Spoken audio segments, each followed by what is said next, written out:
করো। খাওয়া দাওয়া কি পাবো না সেটা আগে বলো তো। খাওয়া দাওয়া দিচ্ছি না তো কি করছি? গ্যাসের ওপর ঘুমিয়ে আছি।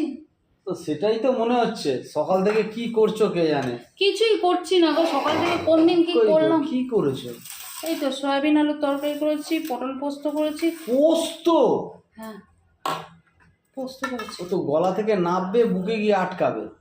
তবে বুকে যতদিন আটকে থাকে ভালো তো। ওই গন্ধে গন্ধে গন্ধে আবার এক সপ্তাহ চলবে, আবার এক সপ্তাহ পর পোস্ত পাবে। তাহলেও সপ্তাহেও পোস্ত খাওয়া উচিত না, বছরে একবার ঠিক আছে। পোস্ত বছরে একবার হ্যাঁ। খাইয়ে তো না তোমার জ্বালায়।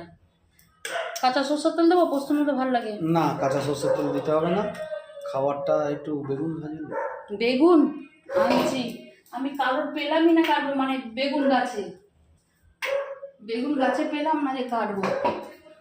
আমি একটু তরকারি খাই বলো। কেন শুধু তরকারি কেন খাবে? তা কি দিয়ে খাবো? হ্যাঁ, ইচ্ছে করছে একটু শুধু তরকারি খেতে পারি না? নষ্ট করা তো। আমার শুধু তরকারি খাওয়া মানে নষ্ট হওয়া? ওটাতে কেউ 4টে রুটি খেতে পারবে, ওটাতে কেউ 2টো ভাত খেতে পারবে, ও আচ্ছা। তাই না? ওরকম খাবার খাবো কেন আমি? আবার বলো না আস্তে করে দিলাম। আর দ্বিতীয়বার হাত দিলে তখন আষ্টে হয়ে যাবে। কেন? খাবার খাও না, 2টো মুড়ি খাও তরকারি দিয়ে, তারপর তোমার ছোলা সেদ্ধ করেছো, ছোলা সেদ্ধ খাও, শুধু তরকারি কেন ছোলা সেদ্ধ খাবে? খেয়েই তো বেঁচে আছি। ঘোড়া তো আমি, সকালে ছোলা সেদ্ধ ছোলা খাওয়া শরীরের জন্য কত ভালো তুমি জানো? ছোলা খাবে সকালবেলা, খালি পেটে ছোলা খেয়ে নেবে, সারাদিন ঘোড়ার মতো ছুটবে, কোনো কষ্ট হবে না। ওই ছোলা খাই তো এতদিন ধরে ছোটাচ্ছ, জীবনটা তো ছোলা খেয়েই কাটছে। ছোলা জানো তুমি ছোলাটা কোন লেভেলের খাবার? তোমার আইডিয়া আছে? নেই তো, মুখোশুকো মানুষ তো,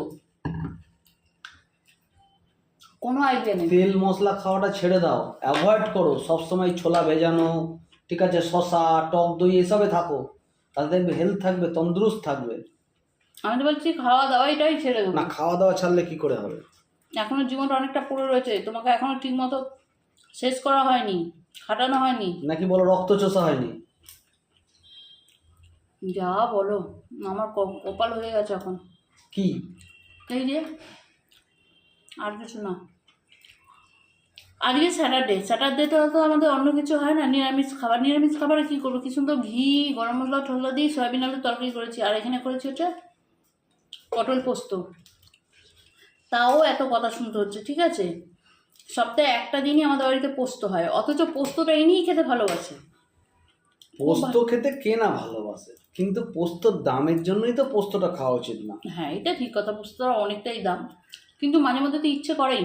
পোস্তর প্যাকেটটা 3 সপ্তাহ হলো, ওই মাসের পোস্তর প্যাকেট এই মাসে খুলে ব্যবহার হলো, ওই মাসে ব্যবহারই করতে দেয়নি। কেমন লাগছে পোস্তটা? মুখে দিয়েছো? দারুণ আছে। ভালো হয়েছে না? খাবার তো ভালো করো। কালকে চিনি পোস্ত করবো। আজকে খেয়ে নাও, কালকে বলেছি, আজকে না। কালকে বাজার থেকে চিংড়ি মাছ আনবো, চিনি পোস্ত বানাবো। কালকে সানডে না। চিংড়ি মাছ ভাজাও ভালো লাগে। চিংড়ি মাছ ভাজা কি ভাজা করে? খেয়েও পেট ভরে যায়। চিংড়ি মাছ ভাজা কি করে? চিংড়ি দিয়ে, পোস্ত দিয়ে, আর একটু দই দিয়ে, ও কি সুপার। এখন গাঁটি কচুর সময়, চিংড়ি গাঁটি আজু কচু দিয়ে করবে, ভালো লাগবে। চলো, ওর আমি কিছু জ্ঞান নিই, কারণ ডিউটি বেরোবে, যাওয়ার আগে সারাদিনের জ্ঞানটা দিয়ে যাবে।